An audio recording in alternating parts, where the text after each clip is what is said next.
welcome to another edition of In the Kitchen with Father Larry. Thanks for being with me today. Every once in a while, you have one of those occasions when you've got someone coming over or you're going to visit somebody and you need to have an impressive dessert and there's just not a lot of stuff in the house to make it with. Well, I have the answer for you. This is my almost famous 3-ingredient chocolate mousse pie. It is a terrific dessert. It's rich, people love it, and it contains nothing but heavy cream, chocolate, and Oreo cookies. This is one of the simplest desserts to make and everybody loves it. So I'm going to be throwing that together today. This afternoon, my friend Nora is coming over for a visit, so I wanted to have a little something nice to serve to her when she gets here. So let's get started. First step is going to be to melt some chocolate chips in the microwave oven. Got to be really careful not to overcook them because chocolate can burn. So I usually give it blasts of about 20 seconds at a time in the microwave and then stir it to make sure that it melts. And then after it melts, we're going to cool it down a little bit before we move on to the next step. Okay, here's a 1.5 cups of chocolate chips. You can see those are nicely melted. That took only about a minute in the microwave in 2 30-second sessions. Okay, that looks great. I always use real chocolate. Sometimes the stuff you'll buy at the store will say chocolate flavored or chocolatey chips, something like that. I always get something that's real chocolate. I like Ghirardelli, but there are a lot of good brands out there. As long as it's real chocolate, that's what you want. Okay, next step is we are going to make the crust for the pie, and that is going to take 15 Oreo cookies. I'm going to open these up. 2, 4, 6, 8, 10, 12, and 15. Okay, I'm going to break them just a little bit and drop them in a food processor. I'm using double stuff Oreos, so I don't have to add anything additional to make it come together as a pie crust. If you end up using just regular Oreos, because that's what you have, you may have to add a couple of tablespoons of butter to get them to come together and form a pie crust. All right, let's go in.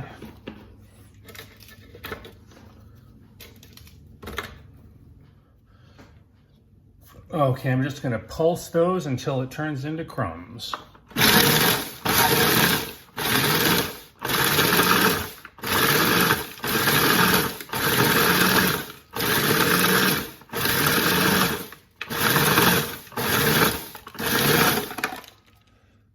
Okay, a little bit more.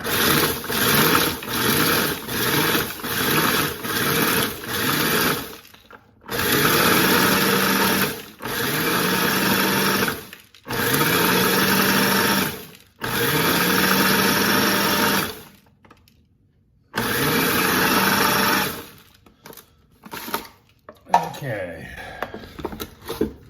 and here's what that looks like. You can see that there aren't any big crumb pieces left, and because of all the Oreo filling, that'll pack together nicely when we put it in the pan. I'm using a springform pan.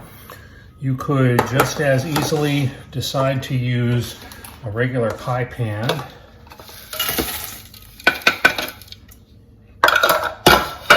Okay, so that gets pressed down flat. Just make sure the whole bottom is covered. And a little bit up the sides is also good.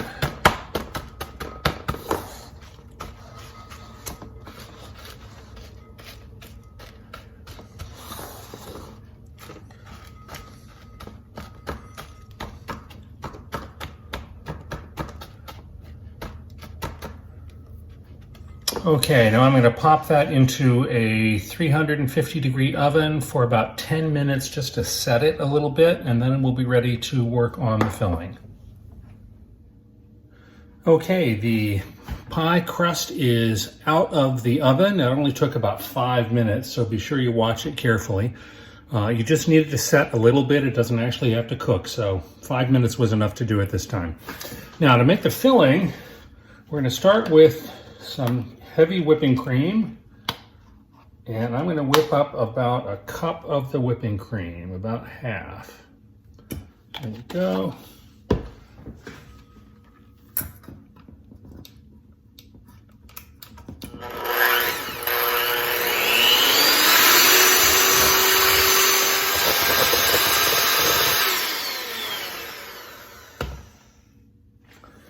Okay, that is whipped pretty stiffly. Now, I know I said at the beginning this was only 3 ingredients, but if you want to fancy up this dessert a little bit, now is the time to add some alcohol. You can add whatever booze you like that goes with chocolate. I'm going to be using some Irish whiskey, but you could use Grand Marnier, you could use triple sec, cognac, Kahlua. If you want a hazelnut flavor, you could go with Frangelico. Amaretto works, creme de menthe, almost any liqueur or liquor that goes with the chocolate flavor is going to be good. So I'm going to put in about an ounce of Irish whiskey.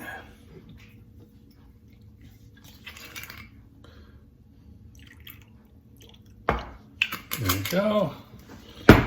And that gets added to the whipped cream.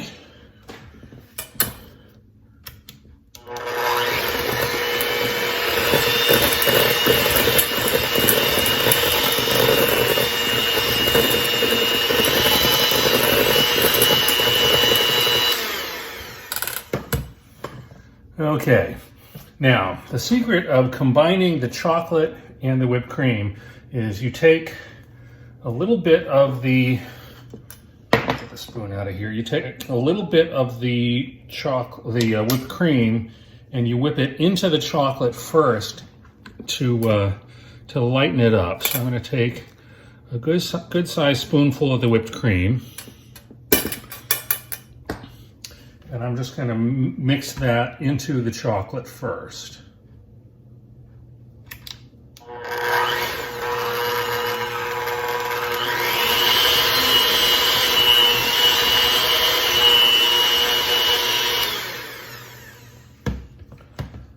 Okay. Now all of that is getting folded into the whipped cream.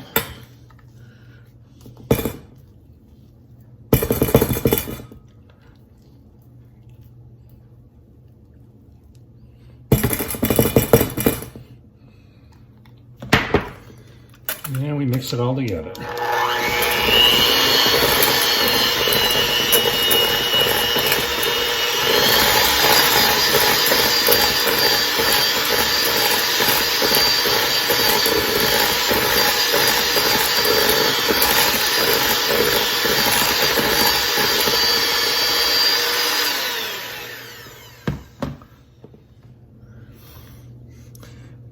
Okay, it is absolutely essential to make sure that the cookie base is absolutely cool before you put the chocolate mousse on top of it. Otherwise, it will melt the chocolate mousse and you'll get a mess.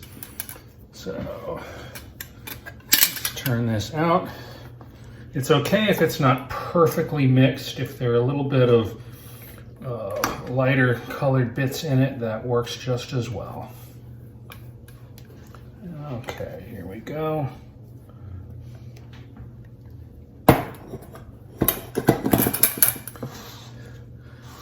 Just going to spread that out to the edges.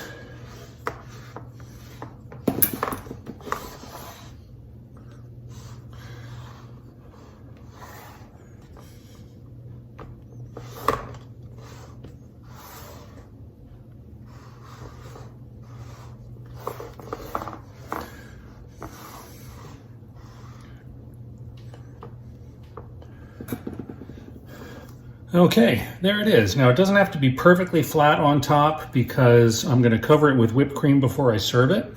Now this needs to go into the refrigerator and chill for at least 2 hours. That'll make it nice and soft, and that way you'll get nice slices when it's ready to come out.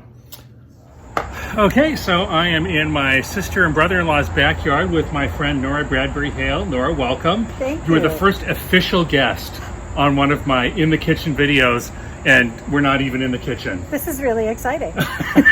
Wonderful. So let's take a look and see how the chocolate mousse pie came out. This is beautiful. Okay, there's a quick shot. Don't want it to slide off the plate. Okay. And tell me what you think. Right. Now this is chocolate mousse? Chocolate mousse pie. Okay. Yeah.